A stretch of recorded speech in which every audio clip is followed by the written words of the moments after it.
Hello friends, investment റൈറ്റിന്റെ മറ്റൊരു എപ്പിസോഡിലേക്ക് സ്വാഗതം. സ്റ്റോക്ക് മാർക്കറ്റിനെ പറ്റിയുള്ള ബേസിക് ഫണ്ടമെന്റൽസ് ആണ് നമ്മൾ ഇന്നത്തെ സെഷനിൽ പരിചയപ്പെടാൻ പോകുന്നത്.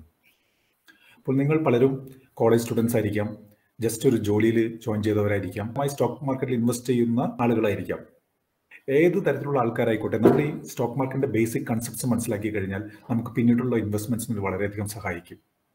അപ്പോൾ ഇന്നത്തെ ക്ലാസ്സിൽ നമ്മൾ കാണാൻ പോകുന്നത് എന്താണ് സ്റ്റോക്ക് മാർക്കറ്റ്, സ്റ്റോക്ക് മാർക്കറ്റിൽ ഇൻവെസ്റ്റ് ചെയ്യുന്നത് കൊണ്ട് എങ്ങനെയാണ് നമുക്ക് ഗുണമുണ്ടാവുക, എങ്ങനെയാണ് ഒരു സ്റ്റോക്ക് മാർക്കറ്റ് നിലവിൽ വന്നത്, എന്താണ് രാജ്യത്തിന് സ്റ്റോക്ക് മാർക്കറ്റിലുള്ള നിക്ഷേപകരുടെ ഇൻവെസ്റ്റ്മെന്റ്സ് വഴി ലഭിക്കുക എന്നുള്ള കാര്യങ്ങളാണ്. അപ്പോൾ സ്റ്റോക്ക് മാർക്കറ്റിന്റെ കഥ ഇങ്ങനെയാണ് സ്റ്റാർട്ട് ചെയ്യുന്നത്. ഒരു എന്റർപ്രണർ, അതായത് ഒരു ഫാക്ടറി തുടങ്ങാൻ ആഗ്രഹിക്കുന്ന ഒരാൾ, അദ്ദേഹത്തിന്റെ മനസ്സിൽ ഒരു വലിയ ഒരു ബിസിനസ് ഐഡിയ ഉണ്ടായിരുന്നു. അദ്ദേഹത്തിന് അതിനുള്ള ഫിനാൻസ് കിട്ടാനായിട്ട് വളരെ ബുദ്ധിമുട്ടായിരുന്നു. നമുക്കൊരു 1-2 ലക്ഷം രൂപ നമുക്ക് വേണമെന്നുണ്ടെങ്കിൽ നമുക്ക് നമ്മുടെ ഫ്രണ്ട്സിൽ നിന്നും മറ്റും വാങ്ങാം. എന്നാൽ 100 കോടിയാണ് നമുക്ക് ആവശ്യമുണ്ടെന്നുണ്ടെങ്കിൽ ബാങ്കുകൾ പോലും അത് തരാൻ സാധ്യത ഇല്ല, അല്ലേ? അപ്പോൾ ഇദ്ദേഹം ഒരു ഫിനാൻഷ്യറെ സമീപിച്ചു. ഇദ്ദേഹത്തിന് ഒരു ഫാക്ടറി സെറ്റപ്പ് ചെയ്യണം, ഇതിന് വലിയ ഒരു എമൗണ്ട് ആവശ്യമുണ്ട് എന്നുള്ള കാര്യം പറഞ്ഞിട്ട്.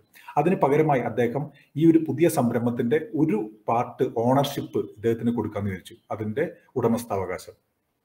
അങ്ങനെ ഇദ്ദേഹം പണം സ്വീകരിച്ച് ഫാക്ടറി നടത്തി, ഉൽപ്പന്നങ്ങൾ ഉണ്ടാക്കി, അത് വളരെ നല്ല രീതിയിൽ പ്രവർത്തിച്ചു പോകുന്നു. 1-2 വർഷം കഴിഞ്ഞപ്പോൾ ഫിനാൻഷ്യറിന് ഈ പണം തിരിച്ചു വാങ്ങേണ്ട ഒരു സാഹചര്യം ഉണ്ടായി. അദ്ദേഹം ഈ ഫാക്ടറി തുടങ്ങിയിരിക്കുന്ന പ്രൊമോട്ടറിന്റെ അടുത്ത് വന്നിട്ട് എൻ്റെ പണം തിരിച്ചു തരുമെന്ന് ചോദിച്ചു. താങ്കൾ ഫാക്ടറി നടത്തുന്ന ആള് പറഞ്ഞു, താങ്കളുടെ പണം താങ്കൾ തന്നെ കാണൂ, എല്ലാം നമ്മൾ സ്ഥലം വാങ്ങുന്നതിനും ഫാക്ടറി സെറ്റ് ചെയ്യുന്നതിനും മെഷീനറിക്കും എല്ലാം വേണ്ടി ഉപയോഗിച്ചു കഴിഞ്ഞു. ഇനി ഇത് തിരിച്ചു ചോദിച്ചു കഴിഞ്ഞാൽ ഞാൻ എങ്ങനെ തിരിച്ചു തരും? താങ്കൾ എന്ന ഒരു കാര്യം ചെയ്യും, താങ്കൾ ഇത് വേറെ ആർക്കെങ്കിലും ഇത് കൊടുത്തിട്ട്. ഇത് കാലാകാലങ്ങളോളം ഈ ഒരു പ്രോസസ്സ് പല സംരംഭങ്ങൾക്കും പലയിടത്തും നിലവിൽ വന്നു. അങ്ങനെയാണ് ഫൈനലി ഒരു ഓർഗനൈസ്ഡ് സ്റ്റോക്ക് എക്സ്ചേഞ്ച്, ഒരു പെർട്ടിക്കുലർ സ്ഥലം, ഇവരെല്ലാവരും വന്ന് ഇതുപോലെ വിൽക്കാൻ ആഗ്രഹിക്കുന്ന ആളുകളും ഇതുപോലെ വാങ്ങാൻ ആഗ്രഹിക്കുന്ന ആളുകളും ഒരുമിച്ച് ചേരുന്ന ഒരു സ്ഥലത്തിന് ഒരു സ്റ്റോക്ക് എക്സ്ചേഞ്ച് എന്ന പേരിൽ നിലവിൽ വന്നു. ഇങ്ങനെയാണ് സ്റ്റോക്ക് എക്സ്ചേഞ്ചിന്റെ കൺസെപ്റ്റ് നിലവിൽ വന്നത്. ഈ ഫിനാൻഷ്യറിന് വേറെ ആരെയും ഒരാളെ കണ്ടുകിട്ടി, അദ്ദേഹത്തിൽ നിന്നും പണം സ്വീകരിച്ച് ഈ ഓണർഷിപ്പ് അദ്ദേഹത്തിന് കൊടുക്കുന്നു.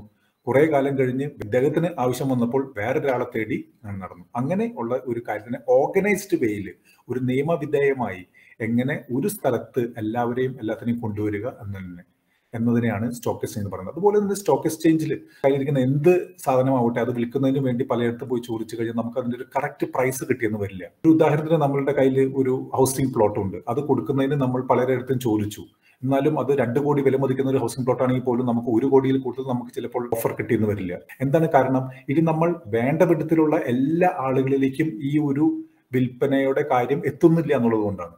എന്നാൽ ഒരു സ്റ്റോക്ക് എക്സ്ചേഞ്ചിൽ റൈറ്റ് പ്രൈസ് ഡിസ്കവറി കാണുന്നു. ഇന്ത്യ ഒട്ടാകെയുള്ള ടെർമിനൽസ് വഴി എല്ലാവരും കമ്പ്യൂട്ടർ ശൃംഖലയിലേക്ക് കണക്ട് ചെയ്തിട്ട് അവിടെയാണ് ഇതിന്റെ ബിഡും ഓഫറും നടക്കുന്നത്. അതായത് ഇന്നത്തെ കാലത്തുള്ള സ്റ്റോക്ക് എക്സ്ചേഞ്ചുകളെല്ലാം ഡിജിറ്റൽ ഫോമിലുള്ളതാണ്. അതായത് അവരെല്ലാം പർട്ടിക്കുലർ ബിൽഡിങ്ങിൽ വന്ന് നിന്ന് പറയുന്നത്, അതായത് ഞാൻ ഇത്രയ്ക്ക് വാങ്ങാൻ തയ്യാറാണ്, ഞാൻ ഇത്രയ്ക്ക് കൊടുക്കുകയുള്ളൂ എന്നൊരാൾ ഓരോ സ്റ്റോക്കിനും വിളിച്ച് പറയേണ്ട ഒരു ആവശ്യം ഇന്നത്തെ കാലത്തില്ല. പണ്ട് കാലത്ത് അത് അങ്ങനെയായിരുന്നു, നമുക്കതും കാണാം. അപ്പോൾ സ്റ്റോക്ക് എക്സ്ചേഞ്ച് ഇങ്ങനെ നിലവിൽ വന്നു. സ്റ്റോക്ക് എക്സ്ചേഞ്ചിൽ ഇന്ത്യയിൽ പ്രധാനമായും NSE ആൻഡ് BSE സ്റ്റോക്ക് എക്സ്ചേഞ്ചുകളാണുള്ളത്. നിങ്ങൾ മനസ്സിലാക്കാത്ത ഒരു എഡ്യൂക്കേഷൻ വീഡിയോ മാത്രമാണ്. ബേസിക് സെഷൻ കഴിഞ്ഞിട്ടുള്ള ബാക്കിയുള്ള എല്ലാ കാര്യങ്ങളെല്ലാം നമ്മളുടെ വീഡിയോസ് നമ്മളുടെ ചാനലിൽ അവൈലബിൾ ആണ്. ഇംഗ്ലീഷിലും മലയാളത്തിലും 2 ചാനലുകളിലായി അവൈലബിൾ ആണ്. നിങ്ങൾക്ക് ഇത് ഇൻട്രസ്റ്റിംഗ് ആയി തോന്നുന്നുണ്ടെങ്കിൽ ഈ ബേസിക് കാര്യങ്ങൾ മനസ്സിലാക്കാൻ നിങ്ങൾ ശ്രമിക്കുക. അപ്പോൾ എന്താണ് ഇക്വിറ്റി, എന്താണ് സ്റ്റോക്ക് മാർക്കറ്റ് നമ്മൾ കണ്ടു കഴിഞ്ഞാൽ എന്താണ് ഇക്വിറ്റി എന്നുള്ളത് നമുക്ക് കാണാം. കമ്പനീസ് എന്തിനു വേണ്ടിയിട്ടാണ് ഷെയർ ഇഷ്യൂ ചെയ്യുന്നത്? ഇത് ഒരു കഴിക്കാനുള്ള ഒരു പിസയാണ്. നമ്മളിത് വാങ്ങിച്ചു കഴിഞ്ഞാൽ ഇതിനെ പല ഭാഗങ്ങളായി തിരിച്ചിരിക്കുന്നു. ഇതിനെ ഒരു കമ്പനിയായിട്ട് കണക്കാക്കുകയാണെങ്കിൽ ഇതിന്റെ ഓരോ സ്ലൈസും ഇതിന്റെ ഓരോ ഇക്വിറ്റി ഷെയർ ആയി നമുക്ക് കണക്കാക്കാം. അതൊരു കമ്പനിയാണെന്നിരിക്കട്ടെ, ABC കമ്പനി. ഈ കമ്പനിയുടെ ഓരോ സ്ലൈസിന്റെയും വില ഏകദേശം 1 കോടിയാണെങ്കിൽ മൊത്തത്തിൽ ഈ ഒരു കമ്പനിയുടെ മൊത്തം മൂല്യം 80 രൂപയാണ്. അപ്പോൾ ഈ കമ്പനിയുടെ ഓണർഷിപ്പ് 8 ആയിട്ട് ഡിവൈഡ് ചെയ്ത് കഴിഞ്ഞാൽ ഈ കമ്പനിയുടെ പ്രൊമോട്ടർക്ക് ഇത് 8 പേർക്കായിട്ട്, അല്ലെങ്കിൽ 4-5 പേർക്ക്, ബാക്കി 4 ഓഹരി ഇദ്ദേഹം തന്നെ കയ്യിൽ വെക്കുന്നു, ബാക്കി 4 ഇതുപോലെ പണം തരാൻ കഴിയുന്ന ഫിനാൻഷ്യേഴ്സിന് കൊടുക്കാനായി ഇദ്ദേഹം തയ്യാറാവുന്നു. അതുപോലെ ഈ ഒരു പർട്ടിക്കുലർ കമ്പനി 8 ആയിട്ട് ഡിവൈഡ് ചെയ്തിരിക്കുന്നത് പോലെ പല കമ്പനികളും കോടിക്കണക്കിന് ചെറിയ ഷെയറുകളായി ഡിവൈഡ് ചെയ്തിരിക്കുന്നു. ഈ ഒരു മുഴുവൻ കമ്പനിയുടെയും മൂല്യം, മൊത്തമായിട്ടുള്ള ഈ കമ്പനിയുടെ മൂല്യം എന്ന് പറയുന്നത് ഈ ഓരോ സ്ലൈസിന്റെയും മൂല്യം കൂട്ടുന്നതാണ്, അല്ലെ? അപ്പോൾ 8 കോടിയെ നമുക്ക് കിട്ടുന്നു. കിട്ടുന്നു. ഓരോ സ്ലൈസിനും ഓരോ കോടിയാണെങ്കിൽ മൊത്തം 8 കോടി. ഈ 8 കോടിയാണ് market capitalisation of a company എന്ന് പറയുന്നത്. മാർക്കറ്റ് ക്യാപ് എന്ന് പറഞ്ഞാൽ ഒരു കമ്പനിയുടെ എല്ലാ ഓഹരികളുടെയും വില കൂട്ടിയുള്ള ഒരു തുകയാണ്. അപ്പോൾ ആ തുകയാണ് ആ കമ്പനിയുടെ മൂല്യം. അതായത് നമ്മൾ ആ എമൗണ്ട് കൊടുത്തു കഴിഞ്ഞാൽ ആ കമ്പനി മുഴുവനായി വിലയ്ക്ക് വാങ്ങാൻ സാധിക്കും എന്നാണ് അതുകൊണ്ട് അർത്ഥമാക്കുന്നത്. ഇനി കമ്പനികൾ എന്തിനു വേണ്ടിയാണ് ഈ ചെറിയ സ്ലൈസസ് കൊടുക്കുന്നത്? അവർക്ക് പുതിയ ഒരു പ്രോഡക്റ്റ് ലൈൻ തുടങ്ങുന്നതിന്, പുതിയൊരു ബിസിനസ് തുടങ്ങുന്നതിന്, അവർക്ക് R&Dക്ക് വേണ്ടി, റിസർച്ച് ആൻഡ് ഡെവലപ്മെന്റ്, ഇതുപോലത്തെ കാര്യങ്ങൾക്ക് വേണ്ടി അവർക്ക് പണം ആവശ്യമായി വരുന്നു. ഒരു ഇൻഡസ്ട്രിയലിസ്റ്റ് അല്ലെങ്കിൽ ഒരു ബിസിനസ് ഐഡിയ കയ്യിലുള്ള ആളുടെ കയ്യിൽ എപ്പോഴും ക്യാപിറ്റൽ ഉണ്ടാകണമെന്നില്ല. അപ്പോൾ അദ്ദേഹം ഈ കമ്പനിയുടെ ഓണർഷിപ്പ് അവർക്ക് കൊടുത്തിട്ടാണ് ഇത് സാധ്യമാകുന്നത്. എന്തിനാണ് ഒരാൾ ഈ ഓണർഷിപ്പ് വാങ്ങുന്നത്, ഒരു പർട്ടിക്കുലർ സ്ലൈസ് വാങ്ങുന്നത്? അദ്ദേഹത്തിന് ആ ഒരു എമൗണ്ട് കൊടുത്ത് ആ ഒരു ചെറിയ ഓണർഷിപ്പ് കിട്ടിക്കഴിഞ്ഞാൽ പിന്നീട് ഈ കമ്പനി ഉണ്ടാക്കുന്ന എല്ലാ പ്രോഫിറ്റിന്റെയും ഒരു ഭാഗം ഇതിന്റെ പ്രൊമോട്ടർ എല്ലാവർക്കുമായി ഡിസ്ട്രിബ്യൂട്ട് ചെയ്യുമ്പോൾ അതിന്റെ ഒരു ഭാഗം, 8/1 ഭാഗം താങ്കൾക്ക് കിട്ടും എന്ന ഒരു ഉറപ്പിന്മേലാണ് അദ്ദേഹം ഇത് ചെയ്യുന്നത്. അതുപോലെ തന്നെ അതിന് പ്രോഫിറ്റ്സ് ഡിവൈഡ് ചെയ്യുന്നത് കൂടാതെ തന്നെ ഈ കമ്പനിയുടെ ഷെയറിന്റെ വാല്യൂ അത് കൂടിക്കൊണ്ടിരിക്കും. കമ്പനിയിൽ ഉണ്ടാകുന്ന പുതിയ അസറ്റ്സ്, പുതിയ പ്ലാന്റ് ആൻഡ് മെഷീനറി വാങ്ങുന്നു, പുതിയ സ്ഥലങ്ങൾ വാങ്ങുന്നു, അതിന്റെ എല്ലാം വാല്യൂ ചിലപ്പോൾ അത് ഒരാൾ നമ്മളിൽ നിന്ന് വാങ്ങാൻ വരുമ്പോൾ നമ്മൾ പണ്ട് 1 കോടി കൊടുത്ത് വാങ്ങിയ വാല്യൂ ആയിരിക്കില്ല അതിനുണ്ടാവുക. അതിന് ചിലപ്പോൾ 5 കോടി ആയിട്ടുണ്ടാവും ഒരു സ്ലൈസിന്റെ വാല്യൂ. ആ ഒരു അപ്രീസിയേഷന് വേണ്ടിയിട്ടാണ് നമ്മളും ഇപ്പോൾ സ്റ്റോക്ക് മാർക്കറ്റിൽ വാങ്ങുന്നത്. എന്തിനാണ്? കൂടുതൽ വാല്യൂ വരുമ്പോൾ നമുക്ക് വേറെ ആൾ കൊടുക്കുന്നതിന് വേണ്ടി. ആ ഒരു തത്വമാണ് ഇവിടെ ഉള്ളത്. ഇനി ഇതെന്താണ് ഈ പിക്ചർ? 1990s നമ്മുടെ സ്റ്റോക്ക് മാർക്കറ്റുകളിലെ ബിഡ് ആൻഡ് ഓഫർ ചെയ്യുന്നത് ഏകദേശം ഇങ്ങനെയായിരുന്നു. അതൊരു ബിൽഡിങ്സ് ആയിരുന്നു ഒരു സ്റ്റോക്ക് എക്സ്ചേഞ്ച് എന്ന് പറയുന്നത്. അവിടെ ട്രേഡിംഗ് റിംഗ് ഉണ്ടാവും, അതിൻ്റെ അകത്ത് ബ്രോക്കേഴ്സ് അവരുടെ ക്ലയൻസിന് വേണ്ടി ഉള്ള ഓഫേഴ്സ് ആൻഡ് ബിഡ്സ്, പ്രൈസസ് വിളിച്ചു പറയുന്ന ഒരു തെക്കും തിരക്കും സൗണ്ടും നമ്മൾ കണ്ടിട്ടുണ്ടാകും ഫോട്ടോകളിലെങ്കിലും. അപ്പോൾ ഇങ്ങനെയായിരുന്നു പണ്ട്. നമ്മളിപ്പോൾ ഒരു റിലയൻസിന്റെ ഷെയർ ആണെങ്കിൽ 2100 രൂപയ്ക്ക് ഞാൻ കൊടുക്കാൻ തയ്യാറാണ്, 2095 രൂപയ്ക്ക് എനിക്ക് വാങ്ങാൻ താല്പര്യമുള്ളൂ, താങ്കൾ അത് തരുന്നുണ്ടോ എന്നൊരാൾ വിളിച്ചു പറയുന്നു. ഇങ്ങനെയാണ് അതിന്റെ ഇത് നൽകുന്നത്. അപ്പോൾ ഇതിന്റെ ബ്രോക്കേഴ്സും സബ് ബ്രോക്കേഴ്സും എല്ലാം ആയിരിക്കാം ഇവിടെ നിൽക്കുന്നത്. അപ്പോൾ നമ്മൾ ക്ലയൻസ് ഫോൺ ചെയ്ത് പല ബ്രോക്കേഴ്സിന് വേണ്ടി ഇന്ന വിലയ്ക്കാണ് ഈ വാങ്ങിക്കോളൂ എന്ന് പറയുന്നു. ആ പണമായി ഡിജിറ്റലൈസ് ചെയ്ത് ഇന്ന് കംപ്ലീറ്റ്ലി ഡീമെറ്റീരിയലൈസ്ഡ് ഫോമിലാണ് പ്രോഡക്റ്റ് നൽകുന്നത്. ഈ സ്റ്റോക്ക് എക്സ്ചേഞ്ചുകൾ ട്രേഡ് നടക്കുന്നതെന്ന കാര്യം നിങ്ങൾക്ക് അറിയാമല്ലോ. ഇനി നമ്മൾ കാണാൻ പോകുന്നത് എങ്ങനെയാണ് സ്റ്റോക്കിന് അതിന്റെ പ്രൈസ് കിട്ടുന്നത്. സെക്കൻഡറി ആൻഡ് പ്രൈമറി മാർക്കറ്റ് എന്ന് പറഞ്ഞാൽ എന്താണ്? എന്തൊക്കെയാണ് ഒരു സ്റ്റോക്ക് മാർക്കറ്റിന്റെ പ്രൈസ് ഡിറ്റർമിൻ ചെയ്യുന്നത്? ഒരു സ്റ്റോക്കിന് എങ്ങനെയാണ് അതിന്റെ പ്രൈസ് കിട്ടുന്നത്? പല സ്റ്റോക്കുകൾക്കും പല പ്രൈസാണ്. എങ്ങനെയാണ് സാധിക്കുന്നത്? ഇതറിയണമെങ്കിൽ നമ്മളൊരു ചെറിയ കാര്യം ആലോചിക്കുക. ഒരു ഫ്രണ്ട് ഒരു സ്റ്റേഷനറി ഷോപ്പ് നടത്തുന്നു. അദ്ദേഹം 10 ലക്ഷം രൂപ കടമെടുത്തിരിക്കുന്നു. ഏകദേശം 10 ലക്ഷം രൂപയുടെ മെഷീനറീസ് എല്ലാം വാങ്ങി വെച്ചിരിക്കുന്നു. അതിന്റെ ഓട്ടോസ്റ്റാറ്റ് മെഷീൻ അങ്ങനത്തെ കാര്യങ്ങളെല്ലാം ഉള്ള ഒരു കടയാണെന്ന് കരുതുക. ഇദ്ദേഹം 70,000 രൂപ ഒരു വർഷം സ്ഥിരമായി, കഴിഞ്ഞ വർഷം അതിന് മുമ്പത്തെ വർഷം ഏകദേശം 70,000 രൂപയുടെ അടുത്ത് പ്രോഫിറ്റ് ഉണ്ടാക്കുന്നു. അദ്ദേഹത്തിന് പെട്ടെന്ന് ഒരു വിദേശത്തേക്ക് ഒരു ജോലി സംബന്ധമായി പോകേണ്ടി വരുന്നു. അദ്ദേഹം തിരിച്ചു വരാൻ സാധ്യതയില്ല. അതുകൊണ്ട് തന്നെ ഈ ഒരു സംരംഭം കൊടുക്കാനായി അദ്ദേഹം ശ്രമിക്കണം. അദ്ദേഹം താങ്കളെ സമീപിക്കുന്നു. താങ്കൾ എത്ര രൂപ കൊടുത്ത് ഈ ഒരു സംരംഭം വിലയ്ക്ക് വാങ്ങിക്കും? 10 കോടിയോ 5 കോടിയോ 10 ലക്ഷമോ 5 ലക്ഷമോ? ഏകദേശം ഒരു 10 ലക്ഷം രൂപ അല്ലെ? കാരണം 70,000 രൂപ ഇത് കൊല്ലം ഇതിൽ നിന്നും പ്രോഫിറ്റ് കിട്ടുന്നു. അപ്പോൾ നമ്മൾ ഒരു ഏകദേശം 10 ലക്ഷം രൂപയ്ക്ക് വാങ്ങിക്കുകയാണെങ്കിൽ ഏതൊരു അടുത്തൊരു വിലയായിട്ട് നമുക്ക് കാണാം. കുറച്ച് 1-2 ലക്ഷം അങ്ങോട്ടോ ഇങ്ങോട്ടോ നീങ്ങിയെന്നിരിക്കും. കാരണം ഈ കമ്പനിയുടെ വളർച്ച ഇതെല്ലാം കണക്കിലെടുത്ത്. എന്തുകൊണ്ടാണ്, എങ്ങനെയാണ് നമ്മൾ ആ 10 ലക്ഷം എന്ന് ഇദ്ദേഹത്തിന് ഇത് പറയാൻ തോന്നിയത്? 5.5%, 6% രൂപ മാത്രമേ നമുക്ക് ഒരു ബാങ്ക് FD യിൽ നിന്നും റിട്ടേൺ കിട്ടുകയുള്ളൂ. അപ്പോൾ നോക്കിക്കഴിഞ്ഞാൽ നമ്മൾ 10 ലക്ഷം കൊടുക്കുകയാണെങ്കിൽ ഈ കമ്പനിയിൽ നിന്നും 7% നമുക്ക് കിട്ടുന്നു എന്നുള്ള ഒരു നിലയ്ക്കാണ് ഇത്. ഈ കമ്പനിയുടെ പ്രോഫിറ്റ് കൂടിയും കുറഞ്ഞാണോ ഇരിക്കണമെന്നനുസരിച്ച് ഈ ഒരു കൊടുക്കാൻ നമ്മൾ ഉദ്ദേശിക്കുന്ന തുക മാറിയും മറിഞ്ഞുമിരിക്കും. ഇതുപോലെ തന്നെയാണ് ഷെയറിന് വാല്യൂ വരിക. ആ ഒരു കമ്പനിയുടെ പല ഫാക്ടേഴ്സ് അനുസരിച്ച് ആണ് ഒരു കമ്പനിയുടെ തുക അല്ലെങ്കിൽ ആ ഷെയർ പ്രൈസ് കൂടിയും കുറഞ്ഞിരിക്കുന്നത്. ഇനി ബാങ്കുകൾ ഒരു പണ്ടത്തെ പോലെ 15% കൊടുക്കുന്നു എന്നിരിക്കട്ടെ. അങ്ങനെയാണെങ്കിൽ ഈ സുഹൃത്ത് ഇദ്ദേഹത്തിൽ നിന്നും ഈ കമ്പനി വാങ്ങാനായി 10 ലക്ഷം മുടക്കുമോ? ഇല്ല. അതിന് കുറവ് തുക മാത്രമേ കൊടുക്കുകയുള്ളൂ. എന്തുകൊണ്ടാണ്? ഈ 10 ലക്ഷം രൂപ ഞാൻ ബാങ്കിൽ ഇൻവെസ്റ്റ് ചെയ്ത് കഴിഞ്ഞാൽ എനിക്ക് 1,50,000 രൂപ ഓരോ വർഷം കിട്ടും. പിന്നീട് ഞാൻ എന്തിനു ഇത് കൊടുക്കണം എന്നുള്ളത് ഒന്നാമത്തെ ഒരു ടെക്നിക്കൽ കാര്യം. അപ്പൊ അത് കാരണം കൊണ്ട് ബാങ്ക് പലിശ കൂടുമ്പോൾ ഷെയർ പ്രൈസസിന്റെ വാല്യൂ കുറയുന്നു. ഇത് കൂടാതെ തന്നെ മറ്റൊരു ഫാക്ടറിലോട് കൂടിയാണ് ഇതിങ്ങനെ നടക്കുന്നത്. എന്തുകൊണ്ടെന്ന് വെച്ച് കഴിഞ്ഞാൽ ബാങ്ക് പലിശ കുറയുമ്പോൾ ഒരു നിക്ഷേപകന് അല്ലെങ്കിൽ ഒരു കമ്പനി പ്രൊമോട്ടർക്ക് കൂടുതൽ തുക വായ്പ എടുത്ത് കൂടുതൽ മെഷീനറി വാങ്ങിച്ച് കൂടുതൽ പ്രോഫിറ്റ് ഉണ്ടാക്കാനുള്ള സൗകര്യം ഒരുങ്ങുന്നു. അപ്പോൾ അതും കുറയുകയാണ് ബാങ്ക് പലിശ കൂടുമ്പോൾ. അതിനാൽ ബാങ്ക് പലിശ അല്ലെങ്കിൽ പലിശ RBI നിശ്ചയിക്കുന്ന പോളിസി ദിവസങ്ങളിൽ ഉണ്ടാക്കുന്ന വായ്പാ നയത്തിൽ വരുന്ന മാറ്റങ്ങൾ ഒരു കമ്പനിയുടെ പ്രൈസിനെ വളരെയധികം ബാധിക്കുന്നു. ഇത് ഒരു ഫാക്ടർ. അതുപോലെ ഈ കമ്പനി വളരെ കൺസിസ്റ്റന്റ് ആയിട്ടാണോ പ്രോഫിറ്റ് ഉണ്ടാക്കുന്നത്, ഈ കമ്പനിയുടെ പ്രൊമോട്ടേഴ്സിന്റെ ക്രെഡിബിലിറ്റി എന്താണ്, നിക്ഷേപകർക്ക് ഉണ്ടാക്കുന്ന ലാഭത്തിന്റെ ഒരു എത്ര വിഹിതമാണ് അത് ഡിസ്ട്രിബ്യൂട്ട് ചെയ്യുന്നത്, ആ കമ്പനിയുടെ ഹിസ്റ്ററി എന്താണ്, ആ കമ്പനിയുടെ ഫ്യൂച്ചർ പ്രോസ്പെക്ട്സ് എന്താണ്, എന്ത് ബിസിനസ്സിലാണ് അവർ ശ്രദ്ധ പതിപ്പിച്ചിരിക്കുന്നത്, അതിനുള്ള വളർച്ചാ നിരക്ക് എത്രയാണ്, ഇതെല്ലാം അനുസരിച്ച് ഒരു കമ്പനിയുടെ ഷെയർ പ്രൈസിന് വില വരുന്നു. അപ്പൊ നമ്മൾ ഒരു ഓഹരി വിപണി എന്ന് പറഞ്ഞാൽ ചോദിക്കുകയാണെങ്കിൽ ഒരു വെജിറ്റബിൾ മാർക്കറ്റ് നമ്മൾ കണ്ടിട്ടുണ്ട്. വെജിറ്റബിൾസിലെല്ലാം ആൾക്കാർ കൊണ്ടുവന്ന് വെച്ചിട്ട് അതിന് വിൽക്കാൻ പോയിട്ട് വില പേശി നമ്മൾ അതിന് വാങ്ങിക്കുന്നത് എന്ന് വരുന്ന പോലെ തന്നെ രൂപത്തിൽ നമുക്ക് അതിനോട്ട് ഉപമിക്കാം. അപ്പോൾ അവിടെ പോയി നമ്മൾ കൊടുത്ത് അത്യാവശ്യമുള്ള വെണ്ടയ്ക്ക, തക്കാളി എല്ലാം വാങ്ങിയിട്ട് പോകുന്നു. ഇനി ചില സാധനങ്ങൾ നമ്മുടെ വീടിനടുത്ത് തന്നെ നല്ല ഒരു കർഷകൻ ഉണ്ടെന്നുണ്ടെങ്കിൽ അദ്ദേഹം തന്നെ ചിലത് ഉൽപ്പാദിപ്പിക്കുന്നുണ്ടെങ്കിൽ നമ്മൾ ഈ വെജിറ്റബിൾ മാർക്കറ്റിൽ പോകാതെ ഇദ്ദേഹത്തിൽ നിന്ന് തന്നെ നേരിട്ട് വാങ്ങാറുണ്ട്, ഇല്ലേ? കാരണം ഫ്രഷ് വെജിറ്റബിൾസ് കിട്ടും, കുറച്ചും കൂടി കൂടുതലാണ് നമ്മൾ വാങ്ങുന്നത്, കുറച്ചും കൂടി പ്രൈസ് കുറവായിരിക്കും എന്നുള്ള കാര്യങ്ങൾ കൊണ്ടാണ് നമ്മളത് ചെയ്യുന്നത്. ഇതിനെയാണ് പ്രൈമറി മാർക്കറ്റ് എന്ന് പറയുന്നത്. മാർക്കറ്റിൽ പോയി മറ്റൊരാളിൽ നിന്നും മറ്റൊരാൾ എവിടെ നിന്നോ വാങ്ങിച്ചുകൊണ്ടുവന്ന് വിൽക്കുന്ന സാധനങ്ങളെ വാങ്ങിക്കാതെ നേരിട്ട് അത് ഉൽപ്പാദിപ്പിക്കുന്ന സ്ഥലത്ത് നിന്ന് തന്നെ വാങ്ങുന്നു. അതായത് നമ്മൾ കമ്പനിയിൽ നിന്ന് തന്നെ നേരിട്ട് നമ്മളൊരു ഷെയർ വാങ്ങുന്നതിനെയാണ് പ്രൈമറി മാർക്കറ്റ്. ഈ റീസെന്റ് സൊമാറ്റോയുടെ IPO എല്ലാം വന്നു. അതെല്ലാം IPOs ആണ്, ഇനിഷ്യൽ പബ്ലിക് ഓഫറിംഗ്. അതായത് സൊമാറ്റോ കമ്പനി തങ്ങളുടെ കയ്യിൽ നിന്ന് പുതിയ ഷെയർസ് അല്ലെങ്കിൽ പ്രൊമോട്ടേഴ്സ് കൈവശം വെച്ചിരിക്കുന്ന ഷെയർസ് കൊടുക്കുന്ന ഒരു പ്രക്രിയ വഴി നമ്മൾ വാങ്ങുമ്പോൾ അത് പ്രൈമറി മാർക്കറ്റ്. ഇനി സെക്കൻഡറി മാർക്കറ്റ് എന്ന് പറഞ്ഞാൽ ഈ സൊമാറ്റോ ഷെയർസ് വാങ്ങിയിരിക്കുന്നവർ പിന്നീട് മാർക്കറ്റിൽ വന്നിട്ട് അത് കൊടുക്കുന്നു. അപ്പോൾ നമ്മൾ അവരിൽ നിന്നും വാങ്ങുന്നു, പിന്നീട് നമ്മൾ വേറെ ആർക്കോ കൊടുക്കുന്നു. ഈ ഒരു സെക്കൻഡറി മാർക്കറ്റ് എന്നും പറയും. അപ്പോൾ സെക്കൻഡറി മാർക്കറ്റും പ്രൈമറി മാർക്കറ്റിലും നമ്മൾ ഷെയർസ് വാങ്ങുന്നതിന് പല ബ്രോക്കേഴ്സും നമുക്ക് അവൈലബിൾ. ഞാൻ പറഞ്ഞിരുന്നു, ഒരു സ്റ്റോക്ക് ബ്രോക്കർ എന്ന് പറയുന്നത് സ്റ്റോക്ക് എക്സ്ചേഞ്ചും നിക്ഷേപകനും ഇടയിൽ നിൽക്കുന്ന ഒരു ഇന്റർമീഡിയറിയാണ്.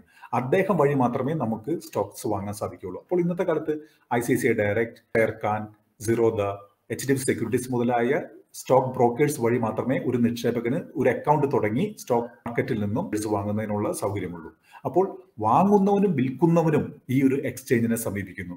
അങ്ങനെ റൈറ്റ് പ്രൈസ് ഡിസ്കവറി. കാരണം ഇന്ത്യയിൽ ആകമാനമുള്ള കോടിക്കണക്കിന് ആളുകൾ ഈ സ്റ്റോക്ക് മാർക്കറ്റിൽ ഇൻവെസ്റ്റ് ചെയ്യുന്ന എല്ലാവരും ഒരു സ്ഥലത്ത് ഒത്തുചേർന്ന് ആ ഒരു പർട്ടിക്കുലർ കമ്പനിയിലേക്ക് ഇൻട്രസ്റ്റ് ഉള്ളവർ, അതായത് റിലയൻസ് ഇൻഡസ്ട്രീസിന്റെ കാര്യങ്ങളെ പറ്റി അറിയാൻ ആഗ്രഹിക്കുന്നവർ എല്ലാവരും ട്രേഡിംഗ് ടെർമിനലിലേക്ക് എൻ്റർ ചെയ്ത് അവിടെ എത്രയാണ് നടക്കുന്നത് നോക്കി. അത് കാരണം കൊണ്ടാണ് 15 ലക്ഷം കോടി മാർക്കറ്റ് ക്യാപ്പ് ഉള്ള, അതായത് എല്ലാ ഷെയറിന്റെയും വാല്യൂ കൂട്ടിക്കഴിഞ്ഞാൽ 15 ലക്ഷം കോടി വരുന്ന റിലയൻസ് ഇൻഡസ്ട്രീസിന്റെ ബൈ ആൻഡ് സെൽ ഓർഡർ തമ്മിലുള്ള വ്യത്യാസം ഏകദേശം 5-10 പൈസ മാത്രമായിരിക്കാം. അത്രയ്ക്ക് പ്രൈസ് ഡിസ്കവറി അവിടെ നടക്കുന്നു. ഷെയർ മാർക്കറ്റിൽ വളരെയധികം ഫാക്ടേഴ്സ് അതിന്റെ ഷെയർ പ്രൈസ് കൂടാനും കുറയാനും ഉള്ള ചെറിയ ന്യൂസുകൾ, പ്രൊമോട്ടറിന്റെ മരണം, അല്ലെങ്കിൽ പുതിയ ഒരാൾ കമ്പനിയിൽ ജോയിൻ ചെയ്യുന്നു, വളരെ വിദഗ്ധനായ ഒരാൾ ആ കമ്പനിയുടെ ഹെഡായി ജോയിൻ ചെയ്യുന്നു, അല്ലെങ്കിൽ ഒരു ചെറിയ അക്കൗണ്ടിങ് ഫ്രോഡ് കമ്പനി നടക്കുന്നു, എന്തെല്ലാം അതിന്റെ പോസിറ്റീവും നെഗറ്റീവുമായിട്ട് ഒരു ഷെയർ പ്രൈസിനെ ബാധിക്കാം. അതിനാൽ ഷെയർ വാങ്ങുന്നവർ ഈ കാര്യങ്ങളെല്ലാം നമ്മളുടെ മനസ്സിൽ ഇതെല്ലാം നടക്കുന്നുണ്ടല്ലോ എന്നുള്ളൊരു കാര്യം കൂടി നടക്കുന്നത്. അതുകൊണ്ട് തന്നെയാണ് നമ്മൾ ഇൻഡിവിജ്വലി ഒരു സ്റ്റോക്ക് വാങ്ങുന്നത് അത്ര എളുപ്പമല്ല. ഈ കാര്യങ്ങളെല്ലാം മനസ്സിലാക്കിയിട്ട് വേണം നമ്മൾ മുന്നോട്ട് പോകാൻ എന്ന് പറയുന്നത്.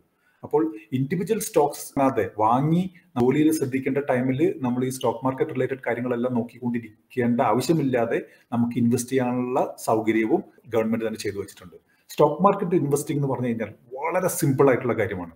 നമുക്ക് വളരെ ജെന്യുവിൻ ആയിട്ടുള്ള ഒരു ട്രേഡാണത്. അതായത് നമ്മൾ സ്റ്റോക്ക് കണം കൊടുത്ത് വാങ്ങിയാണെങ്കിൽ അത് നമ്മുടെ കയ്യിൽ കിട്ടിയിരിക്കും, അതിന്റെ പ്രോസസ് ഫോളോ ചെയ്തിട്ടാണെങ്കിൽ. എന്നാൽ ഇതിന്റെ അപ്സ് ആൻഡ് ഡൗൺസ് ഓഫ് ഒരു പർട്ടിക്കുലർ കമ്പനിയുടെ പല ന്യൂസുകളും അനുസരിച്ച് അപ്സ് ആൻഡ് ഡൗൺസ് ഉണ്ടാകുന്നത് വളരെ സ്വാഭാവികം മാത്രം, അത് ഉണ്ടാകും. ഇനി സ്റ്റോക്കുകൾ എങ്ങനെയെല്ലാം നമുക്ക് കാറ്റഗറൈസ് ചെയ്യാം. ഗ്രോത്ത് സ്റ്റോക്സ്, ചില കമ്പനികൾ വളരെയധികം വളർച്ചയുടെ പാതയിലാണ്. CDSL മുതലായ കാര്യങ്ങൾ നമ്മളുടെ യൂട്യൂബ് ചാനലിൽ നല്ല കമ്പനികളായി നമ്മൾ സജസ്റ്റ് ചെയ്തു. അതിന്റെ ഒരു വിലയും വളരെയധികം കൂടിയിരിക്കുന്നു. അതുപോലത്തെ സ്റ്റോക്സ്, അതായത് വരും വർഷങ്ങളിൽ വളരെയധികം ഒരു കോമ്പൗണ്ടിങ് ഗ്രോത്ത് ഉണ്ടാവാൻ സാധ്യതയുള്ള സ്റ്റോക്കുകളാണ് ഗ്രോത്ത് സ്റ്റോക്സ്. ഇൻകം സ്റ്റോക്സ് അല്ലെങ്കിൽ ഡിവിഡൻഡ് സ്റ്റോക്സ് എന്ന് പറഞ്ഞു കഴിഞ്ഞാൽ കമ്പനി വളരെയധികം ലാഭം ഉണ്ടാക്കുന്നുണ്ട്, എന്നാലും അതിന്റെ വളർച്ച അത്ര പോരാ.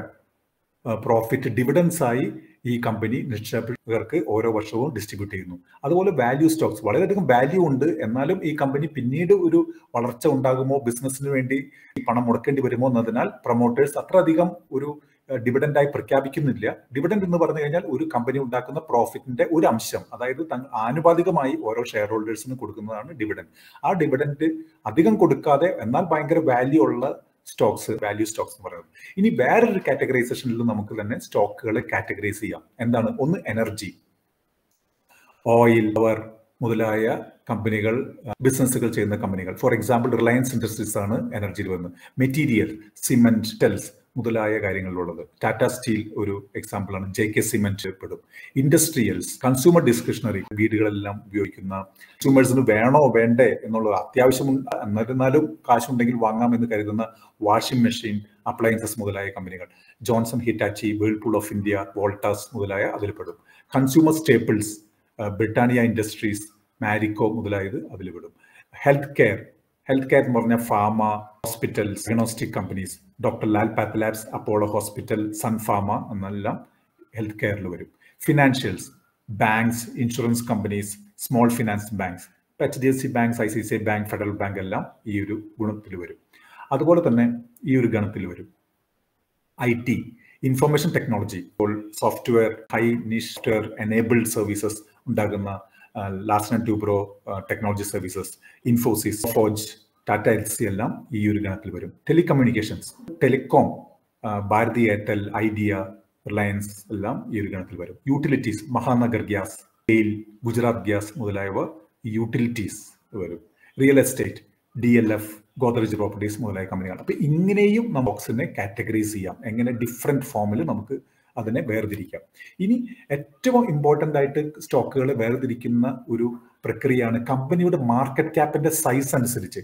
വലിയ മാർക്കറ്റ് ക്യാപ്പ് 40,000 കോടി രൂപയിൽ കൂടുതൽ മൂല്യമുള്ള, വിപണി മൂല്യമുള്ള കമ്പനികളെ ലാർജ് ക്യാപ്പ് എന്നും, അതിന് തൊട്ട് താഴെയുള്ളതിനെ മിഡ് ക്യാപ്പ് എന്നും, 500,000 കോടിക്ക് താഴെയുള്ള കമ്പനികളെ സ്മോൾ ക്യാപ്പ് എന്നും, പിന്നീട് വേണമെങ്കിൽ ഒരു മൈക്രോ ക്യാപ്പ് എന്നും ഉള്ള വേർതിരിച്ചിരുന്നു. അപ്പോൾ ഇതും ഇൻവെസ്റ്റേഴ്സിന് വളരെയധികം ശ്രദ്ധ പതിപ്പിക്കേണ്ടിയിരിക്കുന്നു. ഏത് മാർക്കറ്റ് ക്യാപ്പിലാണ് നമ്മൾ ഇൻവെസ്റ്റ് ചെയ്യുന്നത്? ഇതിന്റെ ലാർജ് ക്യാപ്പ് കമ്പനികളാണ് നമ്മൾ ഇൻവെസ്റ്റ് ചെയ്യുന്നതെങ്കിൽ നല്ല HDFC ബാങ്ക്, L&T, റിലയൻസ് മുതലായ കമ്പനികളാണ്. നല്ല ബിസിനസ് സ്റ്റെബിലിറ്റി ഉണ്ട്. പക്ഷേ ഈ കമ്പനികൾക്ക് ഒരു 100% വളർച്ച ഓരോ വർഷവും ഉണ്ടാവുക പ്രയാസം. എന്നാൽ മിഡ് ക്യാപ്പ് കമ്പനികൾ അല്ലെങ്കിൽ സ്മോൾ ക്യാപ്പ് കമ്പനീസ് കഴിഞ്ഞാൽ അവർക്ക് വളരെയധികം വളർച്ചയ്ക്കുള്ള സാധ്യതയുണ്ട്. ഒരു അനുകൂല ഘടകം ഉണ്ടായി കഴിഞ്ഞാൽ ഈ കമ്പനികൾ 3-4 ഇരട്ടിയായിട്ട് 5 വർഷം കൊണ്ട് തന്നെ അവരുടെ ബിസിനസ്സുകൾ കിട്ടാം. എന്നാൽ അതിലൊരു ബിസിനസ് സ്റ്റെബിലിറ്റി കുറവായിരിക്കും ലാർജ് ക്യാപ്പുകളെ സമീപം ചെയ്ത് കഴിഞ്ഞാൽ. കാരണം ഈ കമ്പനികൾക്ക് വളരെയധികം ഒരു മാർക്കറ്റിൽ അനുകൂല ഘടകങ്ങൾ ഉണ്ടാവാത്ത പക്ഷം, അല്ലെങ്കിൽ എന്തെങ്കിലും കാര്യങ്ങൾ കൊണ്ട് RBI ചില പോളിസികൾ ഇവർക്കെതിരായിട്ട് വന്നു കഴിഞ്ഞാൽ ഈ കമ്പനികൾ ഇവിടെ നിന്ന് തന്നെ, ഭൂലോകത്ത് നിന്ന് തന്നെ ഉടച്ച് മാറ്റപ്പെടാം. അതുപോലെ മിഡ് ക്യാപ്പ് എന്ന് പറഞ്ഞാൽ രണ്ടിന്റെയും ഒരു അഡ്വാൻറ്റേജുകളാണ്. അതിന്റെ അടുത്തതായി തന്നെ ലാർജ് ക്യാപ്പ് ആകാൻ പോകുന്ന കമ്പനികൾ, സ്മോൾ ക്യാപ്സിൽ നിന്ന് വന്ന് വലുതായിരിക്കുന്ന കമ്പനികൾ എന്നുള്ള പോലെ. അപ്പോൾ ഈ ഡിഫറെന്റ് കാറ്റഗറീസ് വഴി നമുക്ക് സ്റ്റോക്കുകൾ വേർതിരിക്കാം. ഇനി എങ്ങനെയാണ് ഒരു കമ്പനിയെ ഇവാലുവേറ്റ് ചെയ്യുന്നത്? കമ്പനിയുടെ വാല്യുവേഷൻ, കമ്പനി എത്ര പ്രോഫിറ്റ്സ് ആണ് ഉണ്ടാക്കുന്നത്, കമ്പനിയുടെ ലിക്വിഡിറ്റി എന്ന് പറഞ്ഞു കഴിഞ്ഞാൽ ആ കമ്പനിയുടെ ഷെയർസ് നമുക്ക് എളുപ്പത്തിൽ വിൽക്കാൻ സാധിക്കുമോ? ചില കമ്പനികളുടെ, വളരെ സ്മോൾ ക്യാപ്പ് കമ്പനീസിന് ആ ലിക്വിഡിറ്റി വളരെ കുറവായിരിക്കും. എന്ന് വെച്ചാൽ നമ്മളിൽ നിന്ന് വാങ്ങാനായിട്ട് വരുന്നവരുടെ എണ്ണം കുറവ്. അപ്പോഴും അവിടെ ട്രേഡിംഗ് നടക്കുന്നുണ്ടാവും.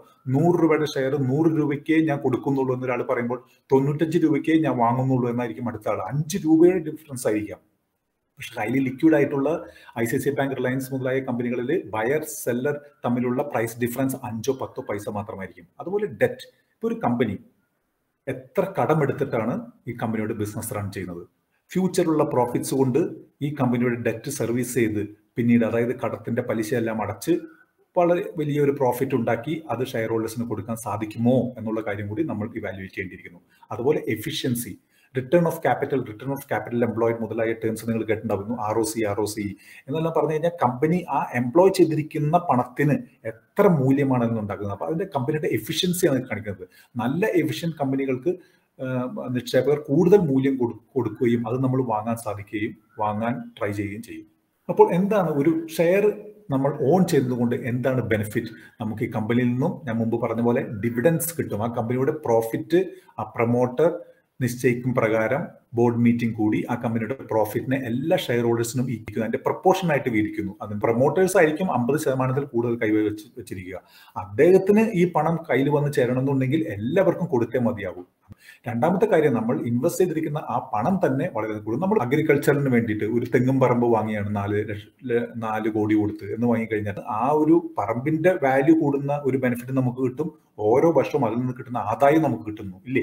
അതുപോലെയാണ് ഡിവിഡൻഡ് ആൻഡ് ക്യാപിറ്റൽ അപ്രിസിയേഷൻ. അതുപോലെ how it helps nation building. നമുക്കറിയാം, കൊടുത്ത് കമ്പനിയിൽ നിന്നും ഒരു ഷെയർ വാങ്ങുമ്പോൾ ആ കമ്പനിയെ നമ്മൾ ഒരു ബിസിനസ് ചെയ്യാൻ വേണ്ടി പണം കൊടുക്കുകയാണ്. ആ കമ്പനിക്ക് വളരെ ബെനിഫിറ്റ് കിട്ടുന്നു, ആ പണം കിട്ടുന്നു. അത് വെച്ച് അദ്ദേഹം മെഷീനറി വാങ്ങിക്കുന്നു, പുതിയ പ്രോഡക്ട്സ് ആൻഡ് സർവീസസ് കൊണ്ടുവരുന്നു, അതിൽ നിന്ന് ലാഭം ഉണ്ടാക്കുന്നു, അതിൽ നിന്ന് ടാക്സ് ഉണ്ടാകുന്നു. ആ ടാക്സ് ഗവൺമെന്റിന് കൊടുത്ത് പാലം മുതലായ ഇൻഫ്രാസ്ട്രക്ചർ ഫെസിലിറ്റീസ് നമുക്ക് നൽകുന്നു. അങ്ങനെ എല്ലാവർക്കും അത് ബെനിഫിറ്റ് ആയിട്ട് വരുന്നു. എന്നാൽ നമ്മൾ സ്റ്റോക്ക് മാർക്കറ്റിൽ നിന്നും മറ്റൊരാൾ വാങ്ങിയിരിക്കുന്ന ഒരു പഴയ ഷെയർ, അതായത് ഒരു റിലയൻസ് ഇൻഡസ്ട്രീസിന്റെ ഷെയർ വേറൊരാളിൽ നിന്ന് നമ്മൾ വാങ്ങുമ്പോൾ അപ്പോഴും നമ്മൾ നേഷൻ ബിൽഡിങ്ങിന് വേണ്ടി ഭാഗമാകുന്നത്.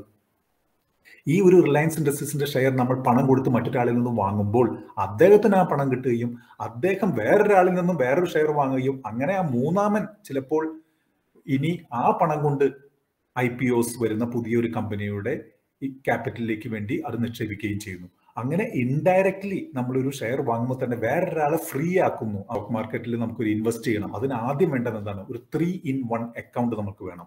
അതുപോലെ ആ 3-in-1 അക്കൗണ്ട് ഉപയോഗിച്ച് നമുക്ക് സെക്കൻഡറി ആൻഡ് പ്രൈമറി മാർക്കറ്റ്, അതായത് കമ്പനിയിൽ നിന്ന് വാങ്ങുന്നതും അതുപോലെ നേരിട്ട് മറ്റുള്ളവരിൽ നിന്നും ഷെയർ വാങ്ങുന്നതിനുമുള്ള സൗകര്യമുണ്ടാവും. ഇനി എന്താണ് ഈ 3-in-1 അക്കൗണ്ട് നമുക്ക് കാണാം. ഇപ്പോൾ പല 3-in-1 അക്കൗണ്ട്സ് നമുക്ക് അവൈലബിൾ ആണ്. ICICI ഡയറക്റ്റ്, HDFC, സിറോദ മുതലായ ഡിസ്കൗണ്ട് ബ്രോക്കേഴ്സ്. ഇതുവഴിയുള്ള നമ്മൾ അക്കൗണ്ട്സ് തുടങ്ങുമ്പോൾ നമുക്ക് ഒരു ബാങ്ക് അക്കൗണ്ട് ഒപ്പം തന്നെ ഉണ്ടാകുന്നു. നമുക്ക് ഓൾറെഡി ഒരു ബാങ്ക് അക്കൗണ്ട് ഉണ്ടെങ്കിൽ അതിനെ ഇതുമായിട്ട് അറ്റാച്ച് ചെയ്താലും മതിയാവും. അതുപോലെ ഡിമാറ്റ് അക്കൗണ്ട്. ഇന്ന് എല്ലാ ഷെയറുകളും ഡിമെറ്റീരിയലൈസ്ഡ് ഫോമിലാണ്, പേപ്പർ ഫോമാറ്റിലല്ല. അപ്പോൾ ഇലക്ട്രോണിക് ഫോമിലാണ് ഈ ഒരു പേപ്പേഴ്സ് വരുന്നത്. അപ്പോൾ ആ ഡിമാറ്റ് അക്കൗണ്ടിലാണ് നമ്മളുടെ ഷെയർസ്, ഓഹരികളെ സൂക്ഷിക്കുന്നത്. അതുപോലെ ഒരു ട്രേഡിംഗ് അക്കൗണ്ട്. അപ്പോൾ ഈ ട്രേഡിംഗ് അക്കൗണ്ടാണ് മെയിൻ അക്കൗണ്ട്. ഈ അക്കൗണ്ട് വഴിയാണ് ഷെയറുകൾ മറ്റു ആളുകളിൽ നിന്നും അല്ലെങ്കിൽ കമ്പനികളിൽ നിന്നും വാങ്ങുന്നത്. ട്രേഡിംഗ് അക്കൗണ്ട് ആണ് സ്റ്റാർട്ട് ചെയ്യുന്നതെങ്കിൽ ഈ ട്രേഡിംഗ് അക്കൗണ്ടിലൂടെ നമുക്ക് ഷെയർ വാങ്ങാനും വിൽക്കാനും. ഒരു ഷെയർ വാങ്ങുമ്പോൾ നമ്മുടെ ബാങ്ക് അക്കൗണ്ടിൽ നിന്നും പണം എക്സ്ചേഞ്ചിലേക്ക് പോകുന്നു. നമ്മുടെ ഷെയർസ് അദ്ദേഹത്തിൽ നിന്നും 2 ദിവസത്തിനകം വരുന്നത് നമ്മുടെ ഡിമാറ്റ് അക്കൗണ്ടിൽ സ്റ്റോർ ആകുന്നു. ഇതേപോലെ തന്നെ അതിന് കുറച്ച് പ്രൈസ് കൂടിയതിനു ശേഷം നമ്മളത് വിൽക്കാമെന്ന് തീരുമാനിച്ച് നമ്മൾ ഈ ഷെയർ വിറ്റ് കഴിഞ്ഞാൽ ഡിമാറ്റ് അക്കൗണ്ടിൽ നിന്നും നമ്മുടെ ഷെയർസ് അങ്ങോട്ട് പോകുന്നു. അതിൽ നിന്ന് ലഭിക്കുന്ന പണം നമ്മുടെ ബാങ്ക് അക്കൗണ്ടിലേക്ക് വരുന്നു. അപ്പോൾ ഒരു സീംലെസ് വേയിൽ വളരെ ഫലപ്രദമായി ഈ ഒരു പ്രോസസ്സ് നടക്കുന്നു. ഫുൾ സർവീസ് ബ്രോക്കേഴ്സ് ആയിട്ടുള്ള ICICI, HDFC മുതലായ ഷെയർ ട്രേഡിംഗ് വഴിയോ അല്ലെങ്കിൽ സിറോദ മുതലായ ഡിസ്കൗണ്ട് ബ്രോക്കേഴ്സ് വളരെയധികം വോളിയത്തിലാണ്. ഏതാണ് ഏറ്റവും നല്ല ഡിസ്കൗണ്ട് ബ്രോക്കർ എന്നതിനെ പറ്റിയെല്ലാം നാം വീഡിയോ ചെയ്തിട്ടുണ്ട്. ആ വീഡിയോ കണ്ടു കഴിഞ്ഞാൽ നിങ്ങൾക്കത് മനസ്സിലാവുന്നതായിരിക്കും. അപ്പോൾ സ്റ്റോക്ക് മാർക്കറ്റിനെ പറ്റിയുള്ള ഏകദേശം ഒരു ധാരണ നിങ്ങൾക്ക് കിട്ടിയിരിക്കുമല്ലോ. ഒരു സ്റ്റാർട്ട് ചെയ്യുന്നതിനുള്ള ബേസിക് ഐഡിയാസ് ആണ് ഞാൻ പറഞ്ഞത്. പഠിച്ച് ഇതിനെപ്പറ്റി കൂടുതൽ മനസ്സിലാക്കാനായിട്ടുള്ള ഒരു ഇൻട്രസ്റ്റ് നമുക്കുണ്ടെങ്കിൽ മാത്രമേ നമുക്ക് പാട്ടായിട്ട് നമ്മൾ എങ്ങനെയാണ്, ഏതൊക്കെ ഇൻസ്ട്രുമെന്റ്സ് ആണ് നമ്മൾ ഇതിൽ നിന്നും വാങ്ങേണ്ടത്, എങ്ങനെ നമുക്ക് ഇൻവെസ്റ്റ് ചെയ്യാം, എങ്ങനെ നല്ലൊരു പെൻഷൻ കിട്ടാം, ഏതെല്ലാം നല്ല ഇൻസ്ട്രുമെന്റ്, നല്ല ഷെയറുകൾ ഏതൊക്കെ, ഇതിന്റെ അനാലിസിസ് വഴി നല്ല മ്യൂച്വൽ ഫണ്ട്സ് SIP ചെയ്യുന്നതിന് വേണ്ടി ഇതെല്ലാം എന്നതിനെ പറ്റി എല്ലാമുള്ള വീഡിയോസ് നമ്മുടെ ചാനലിൽ അവൈലബിൾ ആണ്. കൂടാതെ നമുക്കൊരു ടെലിഗ്രാം ചാനലുണ്ട്. അവിടെയും ഈ കാര്യങ്ങളെല്ലാം ലോങ് ടൈം വെൽത്ത് ക്രിയേഷൻ ഉള്ള കാര്യങ്ങളെ പറ്റിയാണ് നമ്മൾ ഡിസ്കസ് ചെയ്യുന്നത്. അതും നിങ്ങൾ മുടങ്ങാതെ കാണുമ്പോൾ നല്ലതാണെന്ന് നിങ്ങൾ തോന്നുകയാണെങ്കിൽ നിങ്ങളുടെ ഫ്രണ്ട്സിനും ഇത് ബെനിഫിറ്റ് ചെയ്യണം നിങ്ങൾ ആഗ്രഹിക്കുന്നത് അവരുമായി ഷെയർ ചെയ്യുക. Thanks for watching. Investing right mutual ഫണ്ട്സിനെ ഇഴകീറി പരിശോധിക്കുന്നു. അതിന്റെ വിവിധ ടാക്സ് ഒപ്റ്റിമൈസേഷൻ വഴികൾ ഞങ്ങൾ നിങ്ങൾക്ക് പറഞ്ഞു തരുന്നു. നിങ്ങളറിയാത്ത പലതും അതിലുണ്ടാകും. നാട്ടിലിരുന്നു കൊണ്ട് തന്നെ ഫേസ്ബുക്ക്, നെറ്റ്ഫ്ലിക്സ്, ആമസോൺ, ഗൂഗിൾ എന്നിങ്ങനെയുള്ള കമ്പനികളിൽ എങ്ങനെ ഇൻവെസ്റ്റ് ചെയ്യാം, കുട്ടികളുടെ പേരിൽ മ്യൂച്വൽ ഫണ്ട് എടുത്താൽ കിട്ടാവുന്ന ടാക്സ് സേവിങ്സ് എന്തൊക്കെ, ഒരു നല്ല ഫണ്ട് തിരഞ്ഞെടുക്കുന്നതിനുള്ള ക്രൈറ്റീരിയാസ് എന്തെല്ലാം, അതനുസരിച്ച് ഇപ്പോൾ നിക്ഷേപിക്കാവുന്ന ഫണ്ടുകൾ, റിട്ടയർമെന്റ് പ്ലാനിംഗ് എങ്ങനെ ചെയ്യാം, ഒരു വിൽപത്രം എങ്ങനെ എഴുതാം, മാർക്കറ്റിൽ അവൈലബിൾ ആയിട്ടുള്ള best insurance, best 3-in-1 account, bank account, കൂടാതെ നിക്ഷേപയോഗ്യമായിട്ടുള്ള സ്റ്റോക്കുകളുടെ അനാലിസിസ്. ഈ വീഡിയോയിൽ ഉള്ള പലതും ഒരു ലൈവ് ഇൻവെസ്റ്റർ ഓഡിയൻസിന് നടത്തുന്ന വെബിനാറിൽ നിന്നുള്ളതാണ്. ഈ ചാനൽ സബ്സ്ക്രൈബ് ചെയ്യാൻ മറക്കരുതേ. നിങ്ങൾക്കിത് ഇഷ്ടപ്പെട്ടെങ്കിൽ നിങ്ങളുടെ ഫ്രണ്ട്സുമായി ഇത് ഷെയർ ചെയ്യുക. Thanks for watching.